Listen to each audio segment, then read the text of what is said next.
দিন একটা টুনি রাস্তার পাশে বসে কাঁদছিল।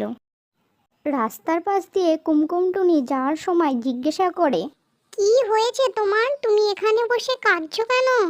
আমি গত 2 দিন থেকে কিচ্ছু খাইনি। আমার খুব খিদে পেয়েছে। আমার কাছে টাকাও নেই। আমাকে কিছু খেতে দেবে গো? টুনি, তুমি এইভাবে কতদিন চেয়ে খাবে? তার থেকে বরং তুমি কোনো কাজ করো। কিভাবে করব বলো? আমার যে ডানা ভাঙা। আচ্ছা টুনি, তুমি কোন কাজটা সব থেকে ভালো পারো? আমি রান্না করতে ভালো পারি, কিন্তু দেখো না, আমার তো ডানা ভাঙা, আমি রান্না করব কিভাবে?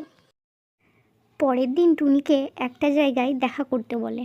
দিন সেই জায়গায় যায় আর একটা দোকান দেখিয়ে বলে, এটা আজ থেকে তোমার দোকান। তুমি এখানে রান্না করবে আর অন্য টুনিরা তোমাকে সাহায্য করবে। কথা শুনে টুনি খুব খুশি হয় আর তার সমস্ত দুঃখ চলে যায়।